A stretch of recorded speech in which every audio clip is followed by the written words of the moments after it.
We started the last class, which was kind of lecture 0, where we discussed briefly about why people are interested in understanding intelligence, and we had a wonderful discussion last time. So in today's class, we'll take a little more look about what intelligence has been for behavioral scientists, which are psychologists and cognitive scientists, and how they have approached the question of intelligence, from which directions and what solutions they have proposed in the past. So this will be, I mean, not all of them has been incorporated into the field of computational artificial intelligence today, but many of these concepts are actually the foundation of AI computing, and some more will probably enter into the field. So it is nice to know what behavioral scientists have done, so in order to also advance the field to new areas and new concepts. So intelligence as such, that is what we were discussing. First of all, as we discussed last time, the intelligence was of interest for educationists, and therefore, in order to rank young children, they devised what is called the intelligence quotient concept and tests to measure intelligence quotient. So this term was, as you see on the slide, was first coined in 20th century by a German scientist, psychologist, so of course scientist, because he studied the subject in a scientific way. William Stern started this, and then subsequently, or around that same time, Alfred Binet developed the first intelligence test. And as we discussed, the original purpose of devising these IQ tests or intelligence tests was to determine specialized attention that the children need to study, and to optimize and to improve their learning process, their learning experience. So this was originally for the school children who needed extra academic assistance. So that is why measuring intelligence is important. And since that time, intelligence testing has emerged as a widely used tool that has led to developing many other tests of skill and aptitude. So as this point suggests, that there may be a very universal intelligence test, IQ test, or there may be very specialized skill. And the question of intelligence versus aptitude can be thought about for the moment when we talk about it. So what is aptitude? What is intelligence? Is there intelligence common to everything, or there is something special to every task that we perform? So the debate and controversies have also arisen because the IQ tests, when you design, some expert does it in a subjective manner. And people have argued that the questions that are incorporated into an IQ test may be culturally biased, and sometimes we may miss very intelligent people who may not have an experience, a cultural experience of the kind that is assumed in IQ tests. So these are some of the issues that should be at the back of our mind when we apply the idea of IQ as to rank people, to admit them to the universities, schools, etc., and to assess and to rank their abilities.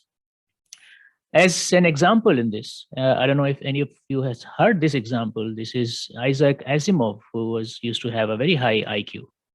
And there's a story about him, quite famous. And he was easily outwitted by an auto mechanic.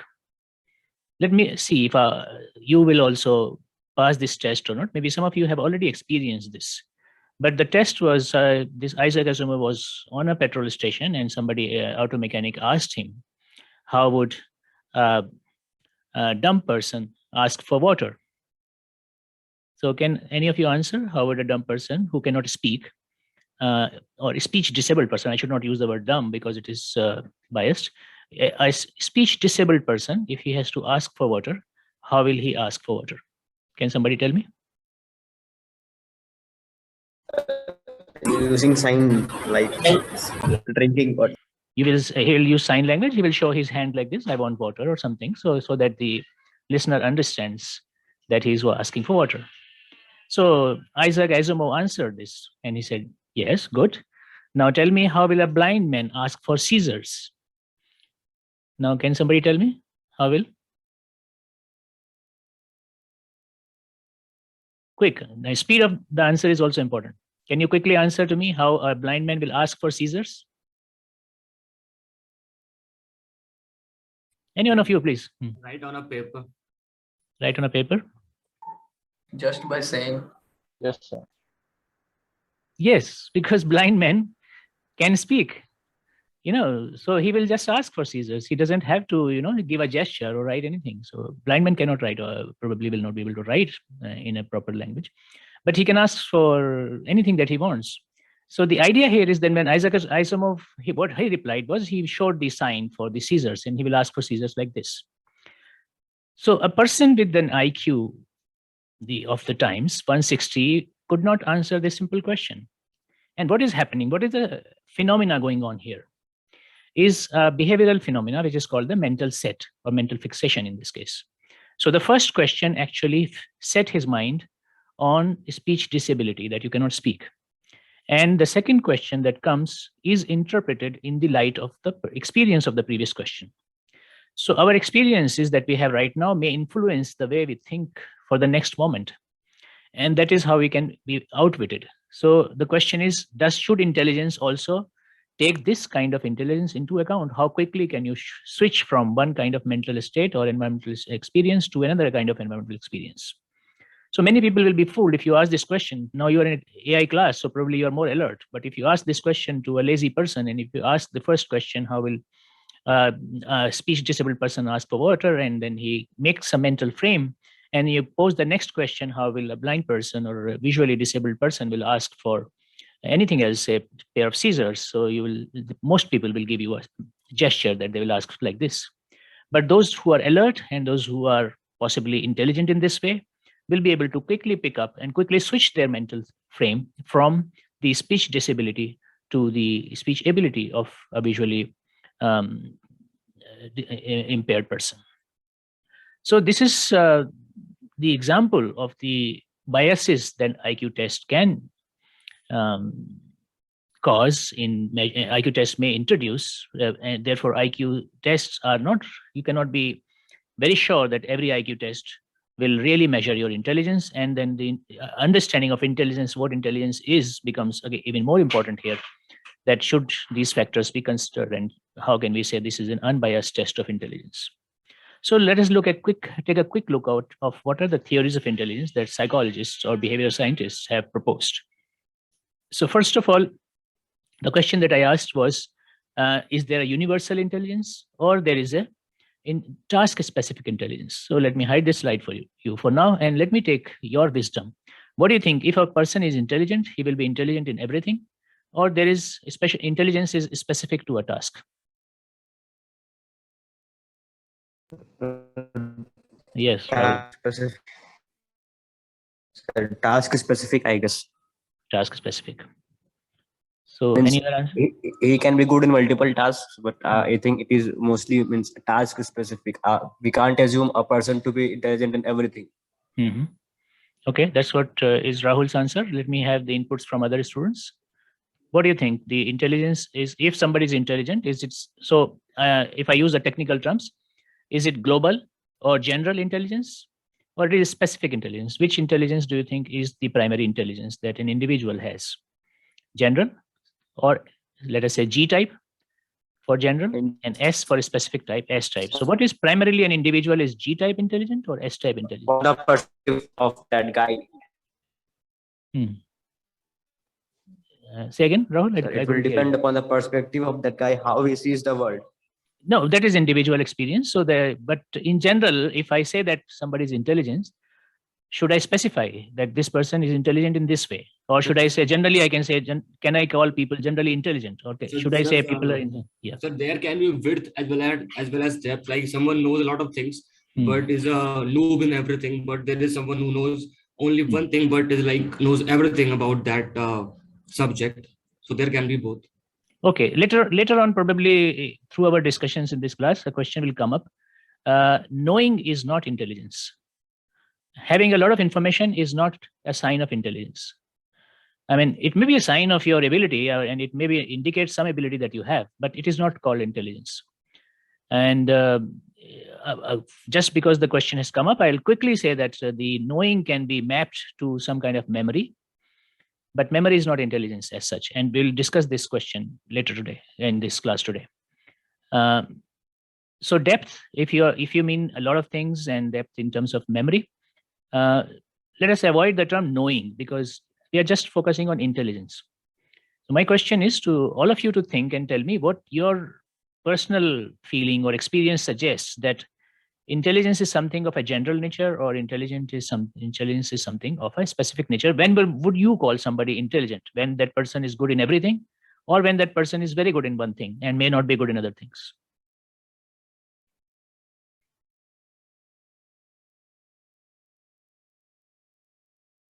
So in the last class, we discussed that intelligence in some measure is the ability to solve problems or to take decisions. So if somebody is able to take good decisions and able to solve problems of one kind, do you expect that person to also be able to solve the problems of other kind?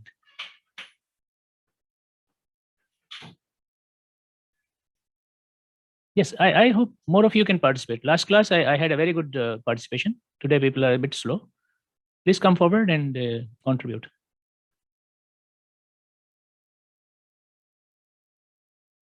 Shall I put this to, yeah. That can be true, sir. If a person can solve problems, you can solve of any kind, right? If knowing is not related to problem solving, right? If someone has depth knowledge, so it's about knowing, it's not about intelligence. But if someone is intelligent, they can solve like most of the problems in a normal way. So broadly speaking, I would call, if knowledge helps, of course, solve the problem. But if somebody is solving problems only from his knowledge or from his previous experience, so he's just mapping the questions to the memory or to the experiences that he has had. And this is not intelligence. Intelligence is to be able to encounter, to be able to find solution for a completely novel situation. Maybe not, I mean, completely novel again is a very strong word, but relatively more novel problem, and for which one cannot really search through the database in the brain and kind of find the answer. What I mean, that is the difference between when you prepare for an exam, you mug up something, you have from the first word to the last word of the book, you know everything. And if you have 1,000 questions, you can learn 1,000 questions, 10,000 questions, 50,000 questions. So if your exam actually consists of questions out of them, you will be able to answer them. But if the question is slightly tweaked, or if somebody asks you to compare two questions that you have studied separately, then you will probably fail if you're not intelligent. So that is where this is an example of a situation when you may be trying to answer questions from your previous experience, which is stored in the brain as a memory, and in trying to apply the conceptual framework and the representation and other aspects of intelligence. So, but I'm not debating that right now. I'm debating right now whether whatever the kind of intelligence is, if you think that you have different types of tasks. Somebody is good in sports, somebody is good in literature, somebody is good in speeches, somebody is a good political leader, somebody is good as care industry of people, somebody may be good in mathematical computing. So you think that it is just because the person has got a training of one kind that he is good in this reason, in this field, or naturally a person may be more intelligent in one task and may not be intelligent in other tasks. So what is your gut feeling? What do you think about this?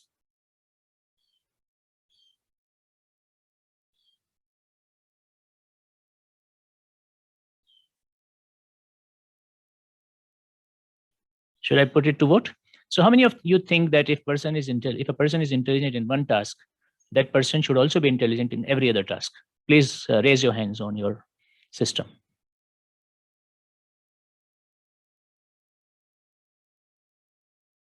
One. I have only one vote yet. And how many of you think that intelligence is completely specific, task specific? So 1, 2, 4. I guess it can be means if we spend time, and if a guy is intelligent in one thing, then he can be good at other things as well if he spends time there. So you guarantee that if a person is good in one field, then that person is intelligent in another field, and it is just a matter of learning. And if he can, if you train that person properly, he will be able to do it. That's what you're saying, Rahul? Yeah. Okay. So, but as for somebody else is speaking. It's a matter of learning as well as problem solving skill. So if someone has good problem solving skill, then this skill apply in any field. I So think. generally, when we talk of intelligence, we refer to the intrinsic ability to solve problems. Of course, people who are not very intelligent or who are not very good in terms of the representation and processing the information, they may still solve problems, but through the experience, as I said, they may simply pick up an answer because they know every answer x1 corresponds to y1, x2 corresponds to y2. If they have such a good mapping, so any xi you ask, they will be able to pick up a yi from their database, from memory. But that's not meant intelligence. That is about having a good database and extracting information from it. So this is not the purpose of the debate, but this will keep coming, and this is a point that it is good to reflect upon, and in today's class we'll do that, more of it. But before that, I wanted to discuss, because I am presenting to you a theory of intelligence given by one of the famous psychologists. That's why I thought to take your inputs before I introduce it. If you were to start this from the scratch, how would you propose a theory? So broadly speaking, I see more of you think that intelligence is task specific, and one of you thought that the general intelligence is of a general nature. If somebody is intelligent in one thing, he will probably be able to do everything else also intelligently. So one person voted for the second, and 5 persons voted for the thing. So 6 of you think, and rest of you have not thought. So I encourage more of you will think in the subsequent discussions, and I will have more opinions. I mean, try to make up your mind, but let me complete, because others may have not responded because they are not for either of them. So how many of you think that the real intelligence is a combination of the two? Raise your hands again. So just 2 of you think that is a combination of the general form of intelligence and a specialized task-specific intelligence. So 2 of you. So overall, I have got responses from about 10 of you, whereas I think about how many of you are present right now? 41 of you are present. Only 10 of you are responding. That's not a good response. Try to be more active and try to think and quickly show your intelligence. Okay, I'll now introduce the theory that was given by Spearmint, which is called a 2-factor theory. So this British psychologist, Charles Spearmint, in the 20th century, gave this theory that he says that actual intelligence is a combination of 2 factors, 2 types of factors. One is the G factor, which is called the general intelligence. And then there are other abilities which may be specific to tasks. And then what are those tasks? They have to be grouped. You cannot keep on adding 1 task, 2 tasks. So you cannot have an infinite number of tasks. So are there some, common grouping of tasks that we can do, and we can say, okay, this person is good in this type of task, this person is good in this type of tasks, or somebody may have a very high G intelligence or general intelligence. Somebody may have a very special S type of intelligence. So here he identified 4 types of tasks, which were mechanical, verbal, numerical, and spatial. You understand all of these 4? Mechanical intelligence. So somebody may be good in mechanical tasks. He may quickly fit some machines, and a very intelligent person, very intellectual person may try to fit, take a screw out of something, and his hands will shake. So he may have a very low mechanical level intelligence or IQ, because mechanical tasks he cannot perform, but he can do very, imaginatively, and virtual tasks he can do very well. Somebody can speak very well, but may not be able to do any mathematics. So verbal skills or verbal intelligence. And somebody may do very good mathematics, but when you ask them to make a presentation about their work, they will not be able to do. And special, somebody may understand pictures, the topology, etc., but they may not be able to write it in mathematical equations or other tasks.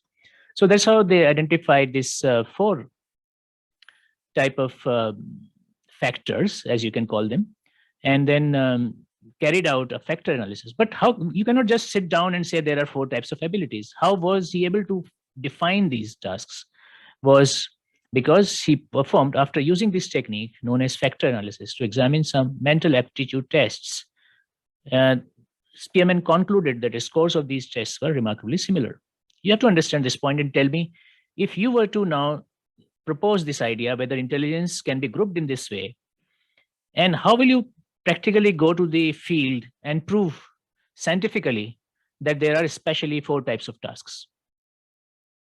Depending upon the problems which we encounter in daily lives. Yeah, so how will you design such an experiment to go to the field and do the experiment? What kind of experiment will you do to verify this? We will give a person something to read, something to solve, something to imagine, and something physical task. Yeah. And depending upon what they how they perform, we will quantify their whatever intelligence, whatever their G factor is. No, but you have, for that you have to define that factor beforehand, and you have to say, let us say you design a questionnaire, you design a test, and in this test you put some questions which you think require mechanical ability. There may be some skill tests. You may define some questions which require verbal ability. So your test has been well designed that these questions require that much of ability. And then based on that, how will you prove that these factors actually are determine individuals? Some individuals are mechanical and some individuals are verbal. So you have to define a quantitative approach that can establish scientifically that these skills are actually common.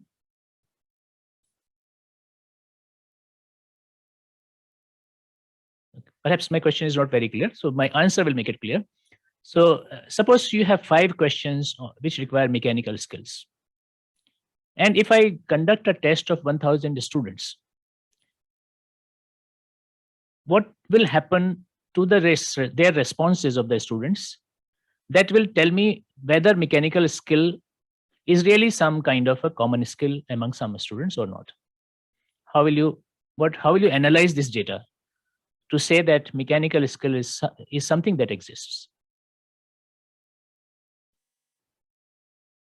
So when you take the test and get results for everyone, then you get the average and all the mathematical things, and then you see what's the average thing that exists in everyone that can be used as a quantitative approach to measure that if it is a common type of intelligence. But that is how you have defined it. You have defined certain tasks to be mechanical and certain tasks to be verbal. Let us just compare mechanical versus verbal. Right. So you've defined this type of test, and you are creating a test, and based on your own creation, you are classifying people. How will you establish that mechanical concept is something tangible, and you will prove that yes, there is an ability called mechanical ability?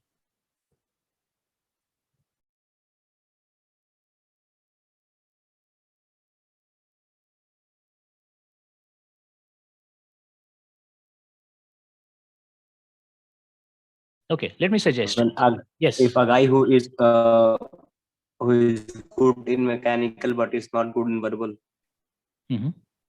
and vice versa, will decide that there is something called mechanical. Yeah, but how will you quantify? How will you really establish it from your test? You already have, suppose you give 10 questions from mechanical and 10 questions from verbal, and now you collect the responses. You do not know this person is good in mechanical or verbal. How will you tell that the classification of questions that you have done is really meaningful? So a certain number of people will answer some certain minimum number of questions. Like most people say, I have 5 questions. So most people might answer like 2 questions, and some task specific who have the mechanical ability might answer like 4. So how will you establish? I mean, all your thinking is right, but how will you establish that there is a task specificity among individuals?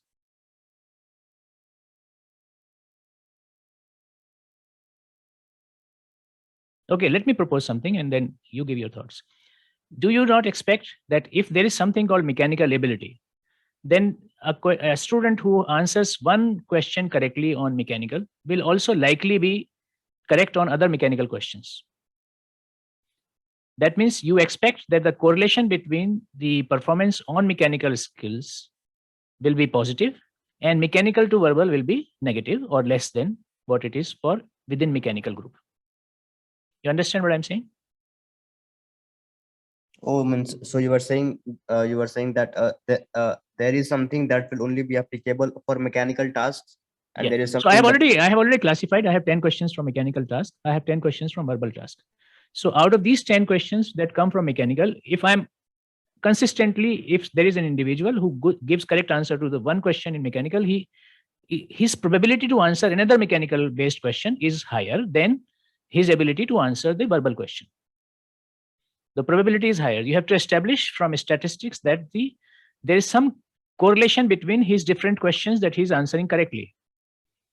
If the student's responses of answering questions from mechanical group is high, that is, if somebody answers well for one mechanical question, he will also also likely to answer another question from the mechanical, or it is just a random correlation that you can establish statistically, right? You can do a Pearson correlation. What is or any correlation coefficient you can calculate between the mechanical skills and the verbal skills. So a question from the mechanical skill, you write down the score of every student, all the 10 columns, and then 10 columns you create for the verbal skills. And between these 10 columns, you calculate all against all correlation. Between these 10 skills, you calculate the all against all correlation. So if the intra skill set correlation is higher than the inter skill cell correlation, you can say that there is something that exists that correlates between the mechanical ability of one task and mechanical ability of another task. You understand this? Yes, sir. Yes, sir. So do you agree that is how you will do? So whenever you propose a theory, whenever you propose a concept, you have to develop a scientific principle based on which you can establish. You cannot just sit down and say from your intuition that people are mechanically able, people are verbally able or not. You have to find this kind of data and you have to establish it. And that is why people know this theory as the Spearmint theory, because people may have been still saying that this person has mechanical ability, this person has numerical ability. It is not that Spearmint was the first person to have said this. Probably more people were saying it even before him. But conducting the test and establishing that there is a relationship, there is a correlation between the tasks, so the questions that refer to these tasks, brings this to a really credible theory or understanding of intelligence. You understand this? Any comments or question on this?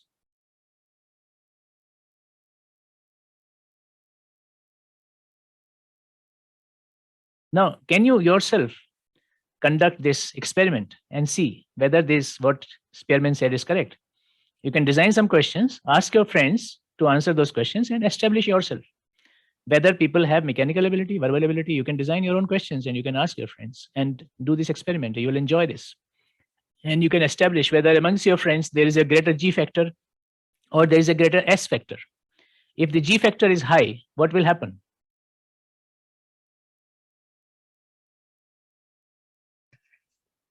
It is general intelligence. Say again? They're good in every task. Good or bad? They're I mean, good in every task. yeah. So if, like I said, if there are 10 questions from mechanical and 10 from verbal ability, the correlation between the scores of the mechanical questions and the verbal questions will not be high. That means the general intelligence in this group is more of a general nature and they are not task specific. And if for an individual also, if he's answering questions only from one of these sections and not so well in the other sections, you can assign that person that this person is generally intelligent or less intelligent. So you can define some kind of a quantitative measure for this. So this is how the first theory of intelligence, which talked about the two factors of intelligence, came up in the 19th century. It is 20th century, early 20th century. But So, then, yes. So if the correlation between the verbal and mechanical is high, then then it's chance that his general intelligence is more now. Well, it depends. If, like in this theory, there are 4 skill sets that Spearmint identified. So it is not completely exclusive skills, right? So for example, there may be some similarity between spatial skill and verbal skill. There may be some similarity between numerical and special skills. So they are not exclusive. So when we say G factor, all the 4 skill set have an equal contribution. That means, suppose I'm scoring, I'm given a test more difficult than the other one. So my ability to, my performance in this test drops in all 4. And if I'm given an easier test, my all 4 factors, my ability, my score increases. So as I go from the simple to more difficult tasks, I may be able to do more questions from one of these sets, but not from the other sets. If that is the case, that means my intelligence is more specialized. If you give me more and more difficult tasks in all these 4 categories, and I continue to perform the same level, good level or bad level, that is not important. If I continue to perform at the same level, that means my intelligence, whatever it is of a general nature. It is not of a specialized nature. You get this? Yeah, thank you, sir. Okay.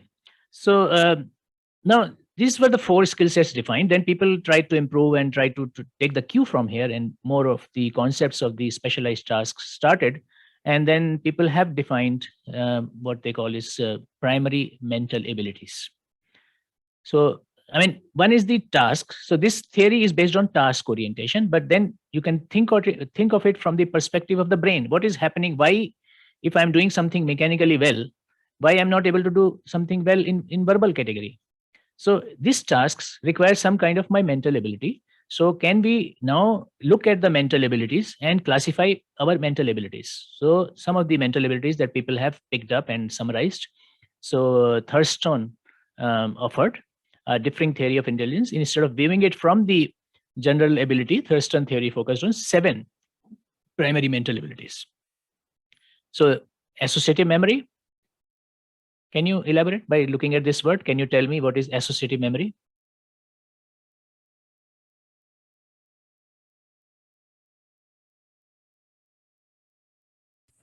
Sir, So the yeah, ability it's to all- associate some experience with some previous experience. Yes. So associating one observation or one particular quantifiable or measurable understanding. Is it what we call knowledge? No, I'll explain. Knowledge is not necessarily just memory. It is more than memory. It is information stored, but it's a difficult question. I will avoid this answer right now, because associative memory as such, knowledge basically means having information in your brain. Now, you may have knowledge, but still you may not be able to perform a task. Still you may not be able to recall. So what people often call it, for instance, in language, there is a question of language potential and language performance. So knowledge alone is not sufficient to perform associate. So associate requires some kind of intelligence to be able to pick up from your knowledge store and bring it out. So more memory, I will relate knowledge to more of memory, and memory is what we'll try to understand. But associative memory is also the ability to link one object to another object, or one phenomena, or one observation, environmental observation, to another phenomena. So like knowledge is one part of associative memory, I guess. I figured out. Yeah. So you can think of, if I relate knowledge to memory, then it is memorize and recall. So ability of recalling is also important. Right. Thank you. So yeah. So second is yes. Yes, Rahul. Sir, I think the main assumption of that Spearmint's theory was that there is something innate in every human being which correlates to intelligence, like mechanical innateness or spatial innateness, which helps him do all those things. It is not that we can't then according to Spearmint, we can't learn intelligence. No. According to most psychologists, intelligence is not something that you learn. That is not called intelligence. So even in artificial intelligence, in the computational field of intelligence, or in terms of machine learning, so learning and intelligence are not the same thing. Intelligence is our ability to learn. But if a system is highly trained and if it is performing a task very well, it does not mean it is intelligent. It may be doing just a task of, just table search, database search. For example, in your database, you may have a lot of information, and you may develop a very efficient system which extracts information from database quickly through a mechanical search or whatever. But this is not an intelligent search. So intelligence requires our ability to encounter novel situations. So learning may improve your ability to perform a task, but learning itself is not intelligence. And most people, I have also discussed with some psychologists for this class earlier, and most people think that psychologists think that intelligence cannot be improved. Intelligence is inherent ability to represent knowledge, represent information that we have, and ability to take decisions based on that. But you can improve through the learning the ability to solve problems, but that is not intelligence. That you are able to solve the problems because you have a lot of information, you have been trained for doing it. Can you understand the difference? Yeah, yes. Okay, so generally speaking, I mean, there is probably a better understanding, and that is how we'll approach the subject, is that intelligence itself cannot be improved, but the ability to perform tasks can be improved. It can be improved because you do not have to solve, or you do not have to use intelligence in the real time. You may have used it over time, or you may have used the solutions from other people, and you will be able to search them out of it. So your actual performance will improve. Sir, Yeah. are you saying that intelligence is for a given person, intelligence is permanent, like it can't increase or decrease? That he is Yes. born with a Yes. specific quantity of intelligence. Yes, that But is if a what. person is, say, on drugs, then automatically his cognitive abilities, his overall intelligence reduces drastically. Yeah, well, fine. So, So if it can reduce, can it increase as well? Yeah, that's a very good point. So yes, if the physiological conditions may alter intelligence, so that is a different thing. So when we are not considering the physiological changes in the brain and others, so definitely if this is intrinsic, has a limitation. When I'm saying intrinsic, it does not include the physiological conditions that a person is encountering. So there is one question from one student, that is this class going to be theoretical? No, this is the first lecture, which we are trying to build the motivation for why we study intelligence. We'll come back to the intelligent algorithms after that. So don't be worried about it. But theoretical foundation is very important to be able to contribute to the subject in an original manner. And therefore, please participate. Yeah, and any other question or comments?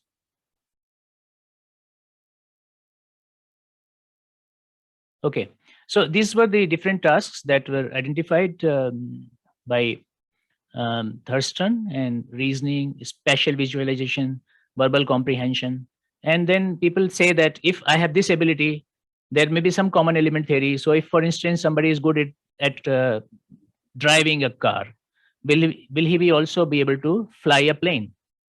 So that is, although the skills are maybe thought of two different things, but if somebody has this ability, somebody has learned, and then this is not intelligence, this is about learning.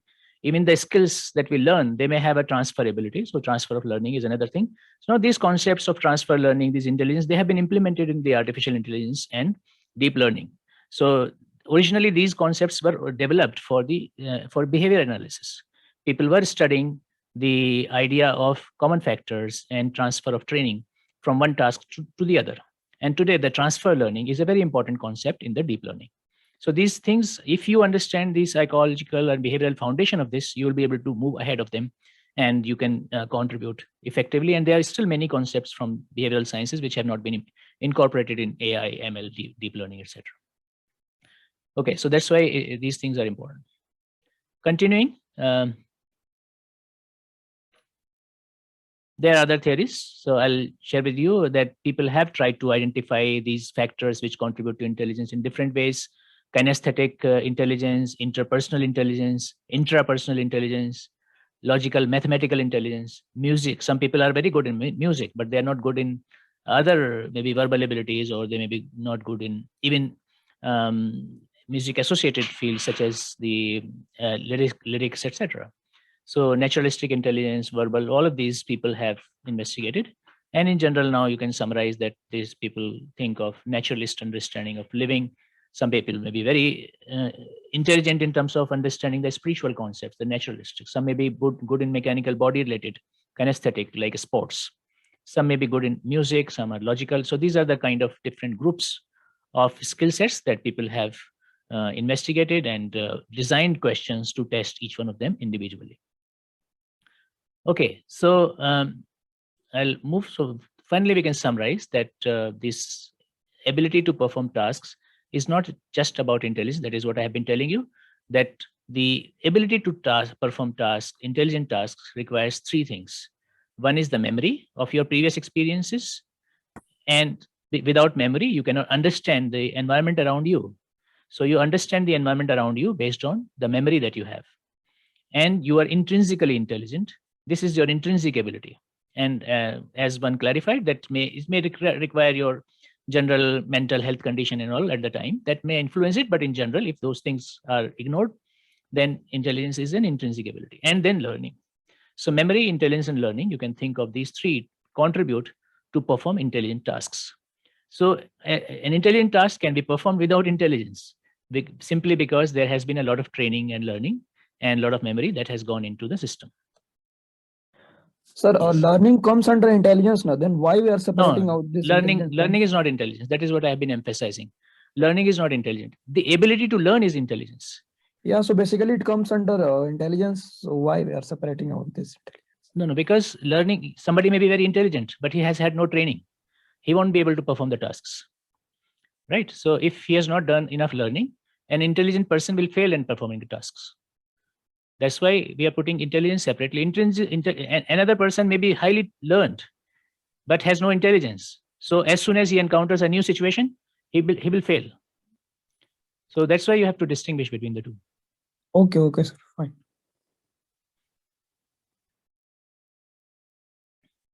Okay, so there is another type of one. We have been emphasizing too much about the problem-solving approach. But you may find a lot of people are not able to solve problems. They have an ability to divergent thinking, what is called creativity. In machine learning and deep learning models, now a lot of effort is now being also spent on developing creative machines, not just the intelligent machines. So some people used to think creativity is different from intelligence, but now a lot of work has been done on understanding creativity from the perspective of intelligence. So two types of creativity has been highlighted. One is called the novel use case creativity. That is, that this particular device can be used to perform this task. But nobody has taught you that you can use also this for performing another task. So if you can design yourself from your own intelligence creativity, you can create a new use case scenario. That is creativity. Another is that you have learned something suppose you are learning something in AI course, you are learning something in say another course that you are studying, say machine learning, or another course on data science. You are studying three courses differently. So a person who is normally learning and just training himself will learn the three subjects in silos independently. But if somebody can create an association between this type of learning and that type of learning, this novel association creativity is very important, and this is an indication of that the person has a high intelligence at the creative level. So being able to associate, being able to determine yourself the associations which nobody has told you, which nobody has explained to you.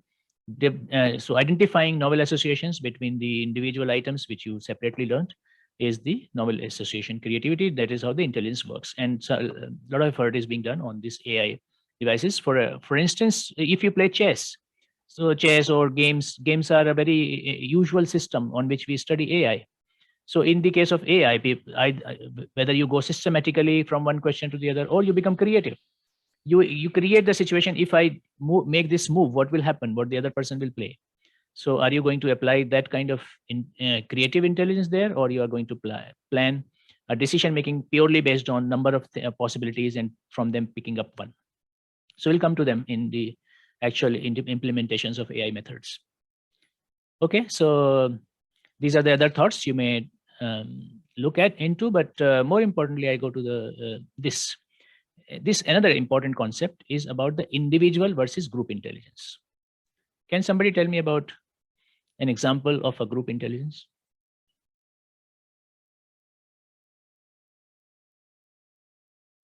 Any project Say again.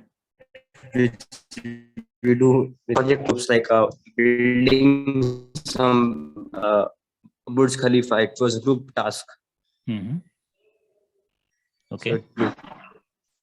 So any task which is done as a team is a group intelligence. Can we find some abstractions of the abilities where the task can only be performed at the group level? So in the case of big projects that you do, like the Burj Khalifa, designing any project or doing your software development project, which has many components, somebody is writing the code, somebody is writing the front end, somebody is writing the back end, all these things taken differently. So this is a team task, but at some point you will find that there's a coordinator, there's a concept developer who integrates these things. So this is a question of more like integration of tasks and breaking down the task into components. But group intelligence is something more than that. Can you yourself imagine some behavior of a group intelligence? So what is important in the group intelligence that I'm talking about is that the kind of example that you gave is there is a central command, and every individual of the group is working on the instructions of that central command. This may be very obvious or it may not be so obvious. But can a group be intelligent without having to hear from one another? And they just automatically perform certain tasks intelligently as a group without having a central command? So, like means during World War II, like when machine doing work means assisting Your voice is not how coming to clear. break that whatever injection was during World War II. Rahul, your voice is not coming very clearly. So how When Sir, group sports like cricket or something like. Yeah, group They are, sports require a collective intelligence, of course. This is one example, which is hands move around? Maybe yeah. that's So it. yes, so in general, we can see the expression of group intelligence in sports or any team activities, and sometimes you may relate those team activities through a captain or through a leader. But these examples, like somebody just said, ants. So you have seen that a lot of ants or the insects, the swarm optimization, these swarms, etc. They work without central command, and many of the ideas have been borrowed from them to develop AI techniques by looking at the behavior of the group behavior of the living systems.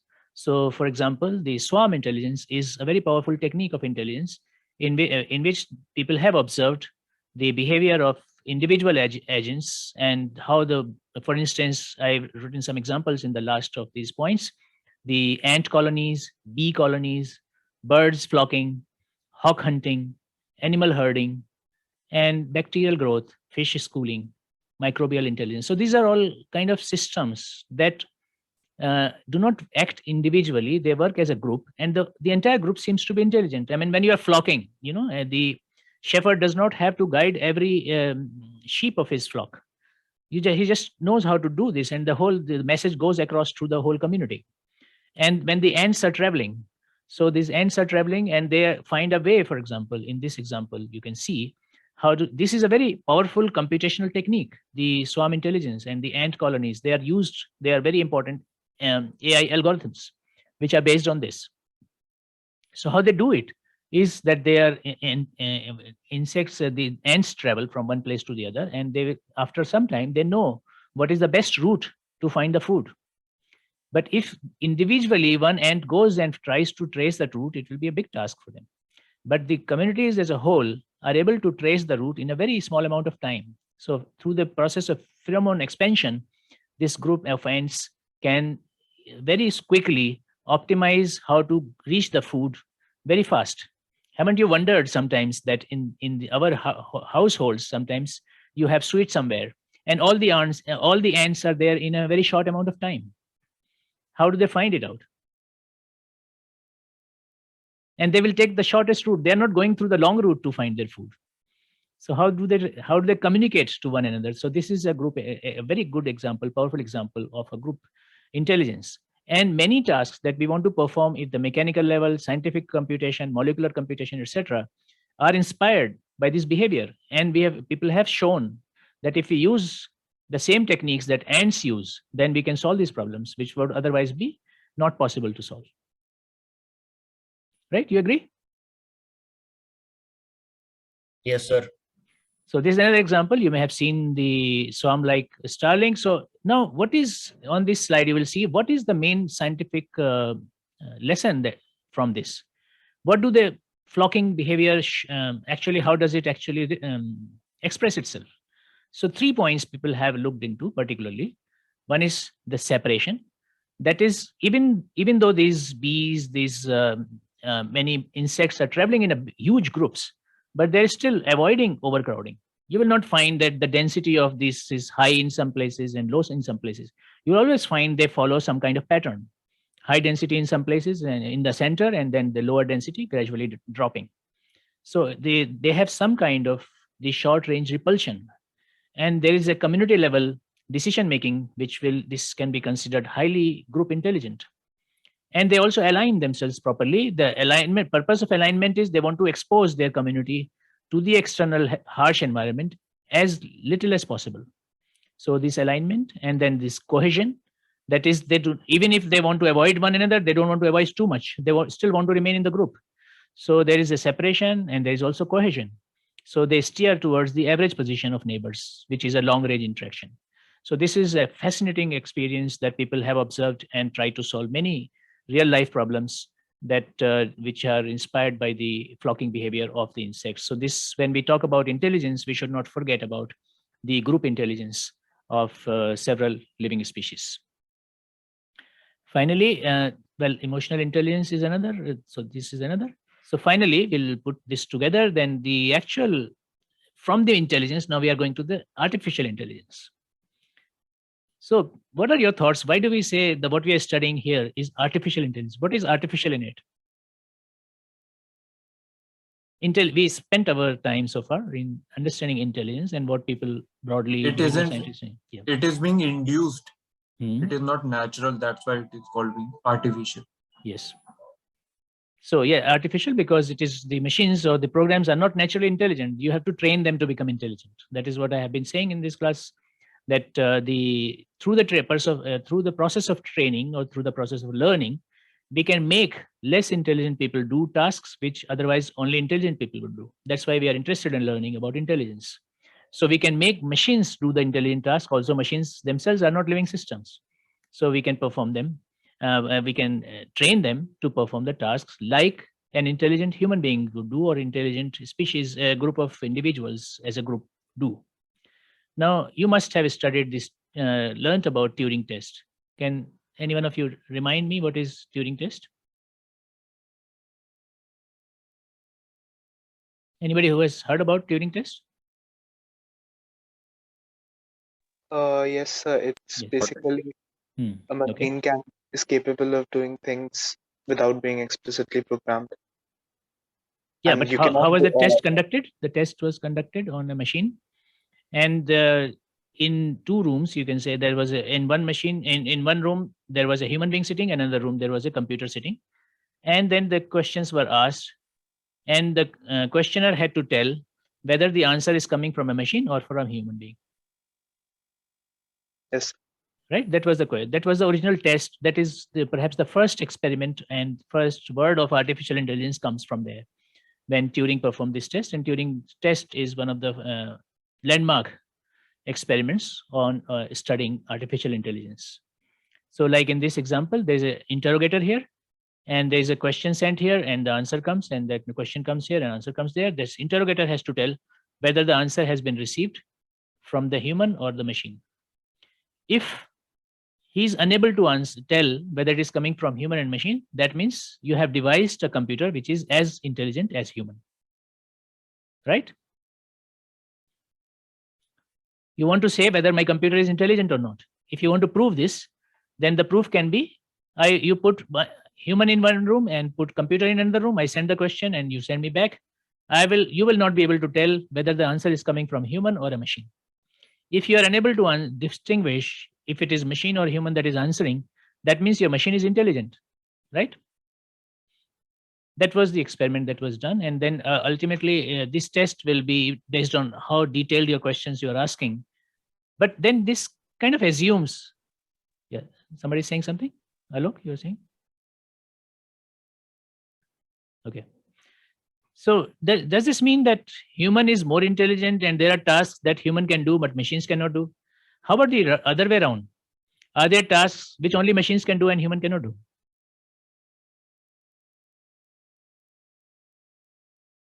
Calculating huge sum of calculations. Huge calculations. So big calculations, there are a lot of big computations which humans can't do, only machines can do.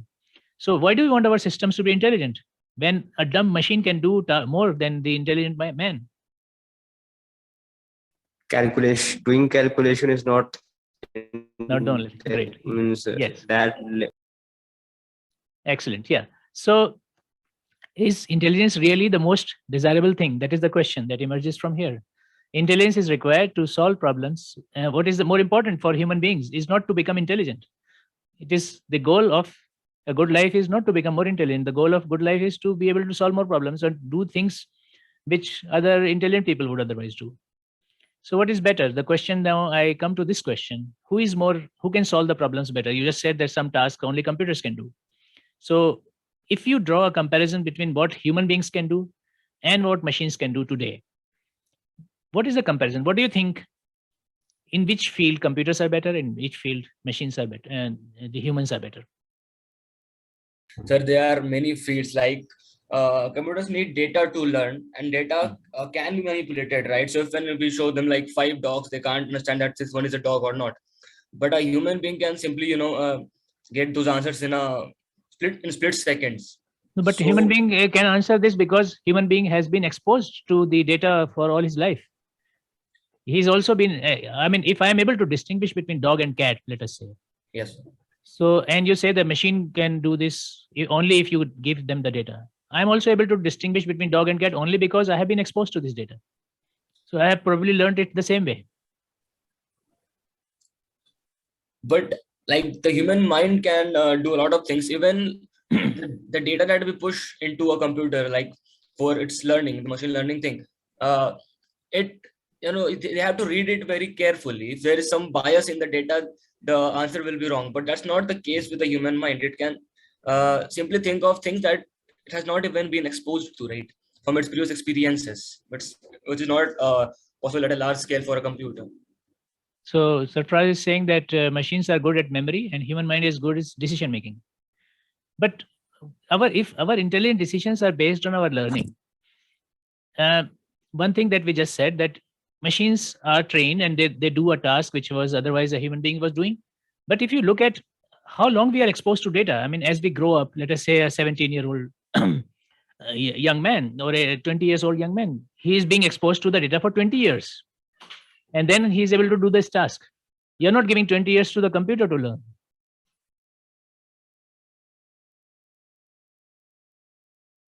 Think about it and give me your thoughts. Whatever tasks we claim to be intelligent, we are doing. Are we really doing it because we are more efficient, we are more intelligent than machines? But if we pinpoint about these factors, such as like the data exposure, so the data exposure of our 20 years of lifetime is much more than the data exposure of a computer. So it's a good thing or a bad thing? That is correct, sir. But like, if I can think, if they are given data for enough unbiased data and for a long time, they can achieve that level of excellence compared to a human being. But there are still some bias towards humans. There's nothing called unbiased data. Actually, every data will be biased. So bias basically means you are only exposed to one aspect or one limited part of a bigger data. Of course, everybody is only exposed to a part of a bigger data. So selective exposure. So that is inevitable. We learn from our experience. Whatever data I have seen so far, my opinions, my views, and my actions will be based on that. If I am exposed to new data, my behavior will change. If I'm living only in one corner of my country, that I have one particular attitude. If I go to another part of the country, I may change my attitudes. So as I am exposed to more and more data, my behavior also changes. My intelligent actions also change. Same will happen to the machines. If you expose them to one type of data, if you want to train machines to become doctors, so they will give a diagnosis, they will give a prescription. So just like a real doctor will take the information from the patient, he will look at the different diagnostic information, different age information, different symptoms, and based on that, a doctor will take a decision. Machines can also do that. You can train these machines also to do the same task. Only thing to do to be able to create such machines is you should know how the doctor is taking the decisions.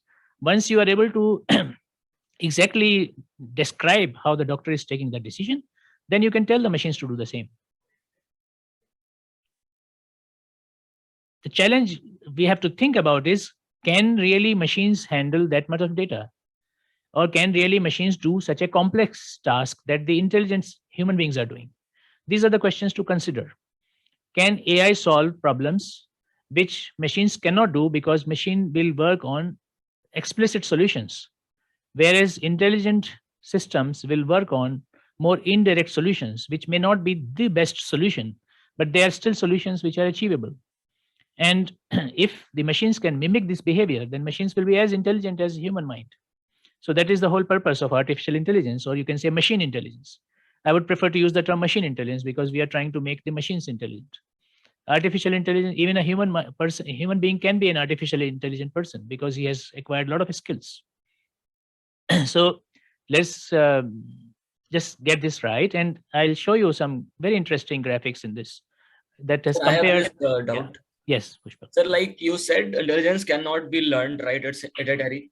So human beings are also like artificial intelligent, right? They learn from data and then solve problems. So we are not intelligent. We are. So this is, well, this is a matter of terminology, basically. So you call intelligent, if I have a low IQ, basically IQ should not consider my experiences. IQ should be independent of my learning and experiences. That is the ideal IQ test. Ideal IQ test is one which should not depend on my cultural exposure. That's why the controversy about IQ tests is, if somebody is living in a village, he has certain kind of exposure. If somebody living in capital, he has a different kind of exposure. If I design an IQ test which is based on primarily the exposure of a student in the city, the village student will not work, will not be able to perform. That does not mean that child is not intelligent. That only means that he is not exposed. So now their consensus is that we should measure intelligence, which takes out the factor contributing factors such as environmental factors or the learning experiences out of the intelligence. Now, second part of your question is that there are many intelligent things that we do after learning. If we are totally dumb, we have no exposure, we behave as dumb. But when we get more and more exposure, when we learn things, we do things better and more intelligently. We do things more intelligently through our experience and learning. We may do those things better than an intelligent person, even though we are not intelligent. Yeah, we may not have been intrinsically intelligent, but we have acquired the skills. So our skill and our training and our learning experiences have made our ability to answer, our ability to deal with our environment or decisions making better than those who were otherwise more intelligent. That is what the point here is. Does it make sense, Pushpa, or does it still? That's why I said we are artificially intelligent, right? Not. Yeah, you can use this term. Yes, so you can say we are artificially intelligent. Many of us are, perhaps all of us are artificially intelligent to some extent. Right. But then it is not important to be artificially intelligent or naturally intelligent. If you are naturally more intelligent, but you are in your actual learning, you have learned nothing, then your natural intelligence is of no use. So there is no pride in being naturally intelligent. The pride is in doing the things rightly, be it through your intelligence or be it through your learning. In fact, this is commendable. Even though you are not naturally intelligent, you have acquired skills which are better than the intelligent people. So Surprise is asking, what if one day machines become more intelligent than humans? In many tasks, machines are already more intelligent than humans. So don't be scared. It is fine. So this is another philosophical question. We can discuss these on some other platform. But I'll show you one graphics that compares human and machine capabilities in just now. But to wind up the discussion, do you all agree that and you understand the subtlety between the learning and the intelligence? That intelligence is intrinsic, but the actual behavior, actual performance does not depend on the intrinsic or natural intelligence. It depends on a combination, the three things I showed you. Our ability to deal with our environment, to deal with the situation, and to perform in a specific task depends on our memory and our ability to learn, which is intelligence. Ability to learn is intelligence and actual learning. So these three things will together determine how well we do. Now, when we say memory, again, there comes an element of intelligence here. Somebody may be experiencing the environment frequently, but they may take a long time to memorize. And somebody may memorize quickly. So this is not really that intelligence, but this is the ability, the good memory or bad memories. This is another skill. So same way you can have your databases, you do rational database management systems, you do other kind of database management systems. You have storage devices on your computers. Some may be very fast, some may be very slow. because the search system is designed in this way. So you need to have good memory, you need to have a good learning capacity, and of course intelligence. Then you can solve, then you become really efficient and you solve your problems better. So saying that we are artificial intelligence is fine. Each one of us is artificial intelligence to some extent, but an artificial intelligent person may outperform somebody who is naturally intelligent but has no exposure or has no learning to his credit. Fine.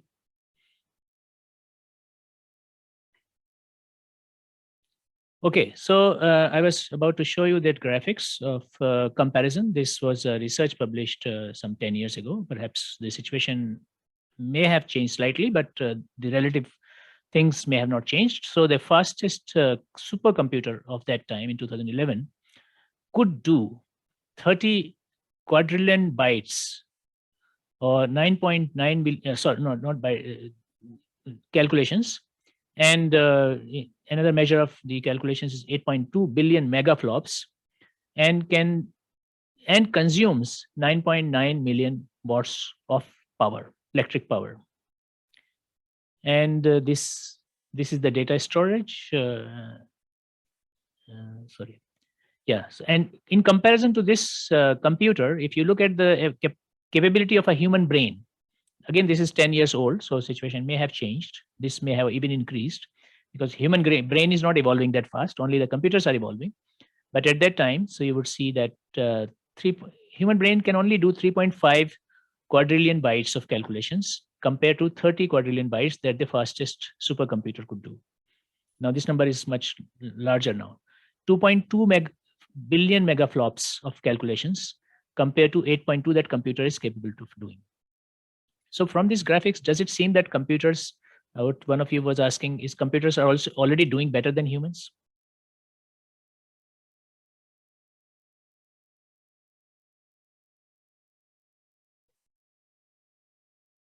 Sir, what is megaflop? What is this unit? Megaflop is a measure of number of calculations that a computing device can do per second. So like arithmetic operations, basic arithmetic operations, addition, subtraction, and this. So there is a measure called megaflops, so that can do this number of flops per second.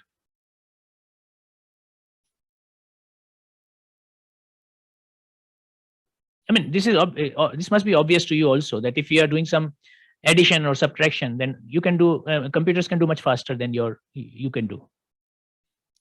So that is the comparison that typically the ratio at that time is about the supercomputer was able to do it 4 times faster on most tasks compared to the human brain.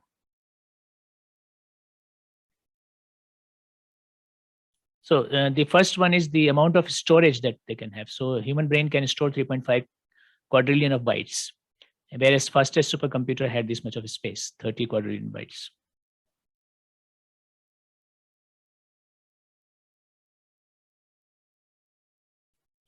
So yeah, 9 million watts is so what are you saying? 9 million watts you are saying, that means what? I mean that seems like a lot, yeah. Like inefficient compared to human. Yeah. Yes, that is the point. As of now, and this is 10 years ago, but it is still valid. The human brain can do much less tasks, but the energy consumption of human brain is much less than the most powerful supercomputers. If you look at the per amount of computation that is required. In this comparison, you would see that human brain can achieve 2.2 billion megaflops of calculations in just 20 watt of energy. Whereas this fastest computer can do 8.25 billion megaflops, which is 4 times than this, but with 9.9 million watt of energy. So that is where the machines are lagging far behind than the human brain as of now. And they need programmers. Well, yes, they need programmers, but now there are many. Google has been working on developing automated AIs and all, but that's beside the point. That to function to let the supercomputers function, many tasks are being automated. The comparison is not about what they need for this. The comparison is about the capacity, the physical capacity of the brain versus the physical capacity of a supercomputer. we see in most computational tasks, machines have already surpassed by far the human brain. But in one area in which they have lagged very, very much is the energy efficiency. And a lot of people are still actually working to improve the energy efficiency of these systems. But as of now, the comparison is kind of hopeless. 20 watts versus, let us say, if you bring it to the same level of megaflops, so cut it down by 4, so 2 million. So 20 versus 2 million, that is the comparison as of 2011. So this is to highlight to you where the computers stand compared to the human brain in terms of computing, in terms of the energy requirements.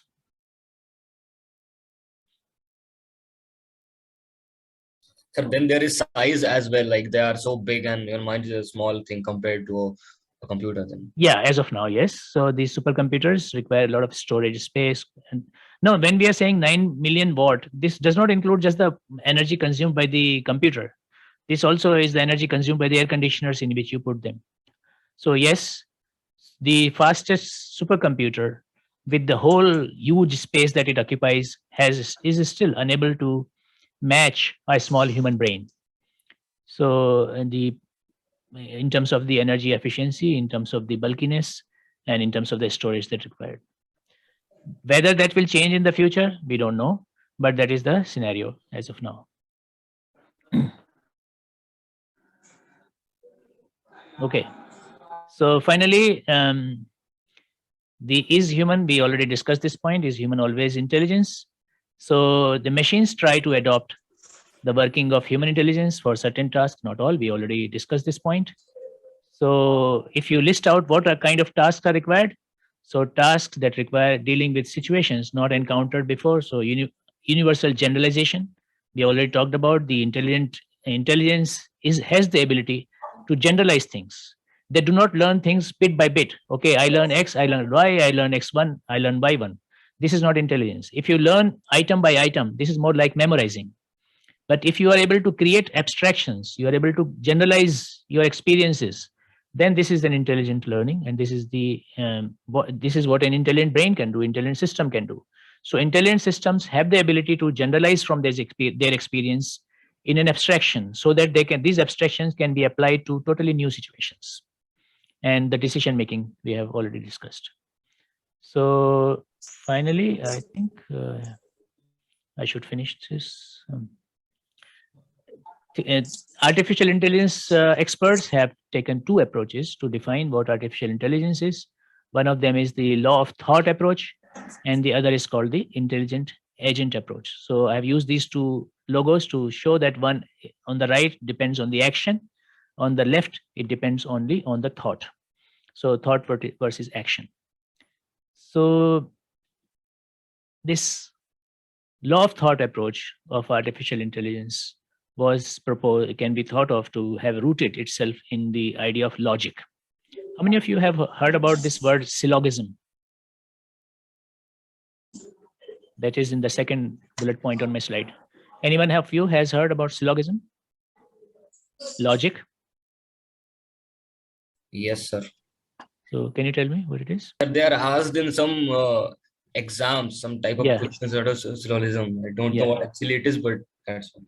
So if you're doing a GRE, you do a test of reasoning where they will ask you these kind of logical questions, right? So syllogism basically means logic, the mathematical rules based on logic. That is, for example, if I say A is greater than B and B is greater than C, then obviously A is greater than C.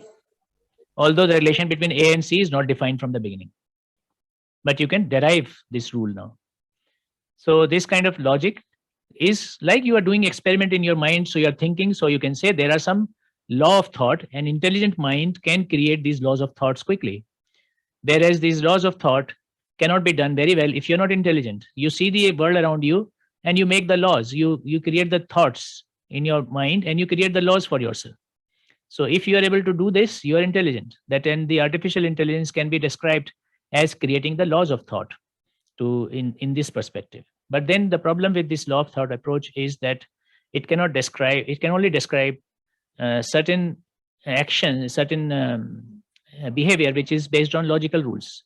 But all artificial intelligence is not cannot be described as logical rules.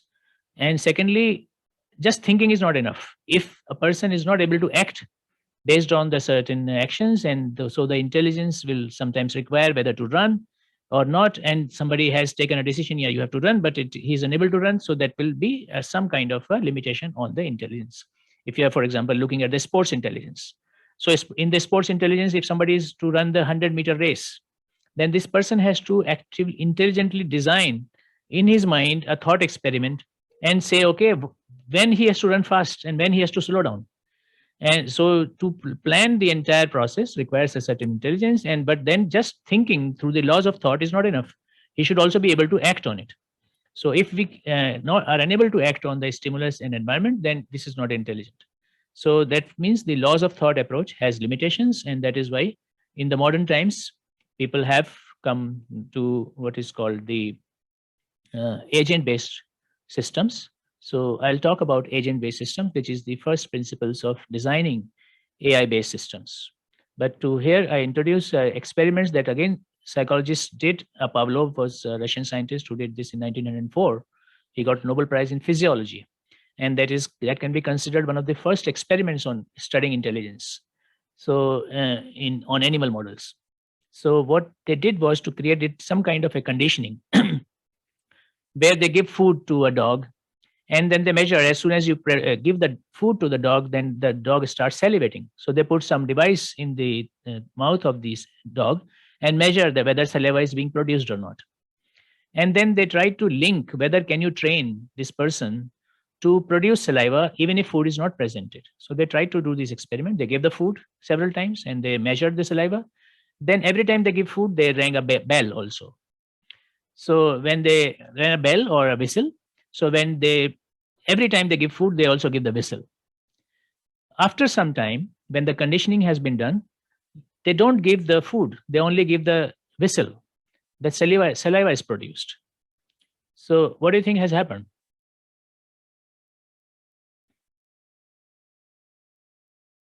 Sir, the dog has learned that whistle is equivalent to food. Yes, excellent. Yes. So dog has developed a link or association between the food stimulus and the neutral stimulus, which is whistling.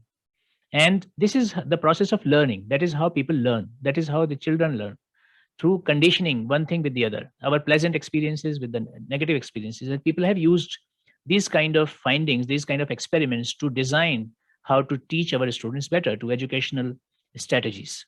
So this is a kind of an intelligent system in which we can utilize the learning experiences of conditioning and association, and improve, therefore, the systems that work on AI. Now, in the case of general intelligence, human mind takes a decision. In the case of artificial intelligence, we think of our computer programs to be like agents, and then we design AI systems as some kind of agents, what they will do under given conditions. So in the next class, we'll discuss about the agent-based modeling, which is the foundation of the modern artificial intelligence. Yeah, somebody has a question. Bharat? Anyone has a question or any comments on what we did? So I'm closing today's lecture with this. And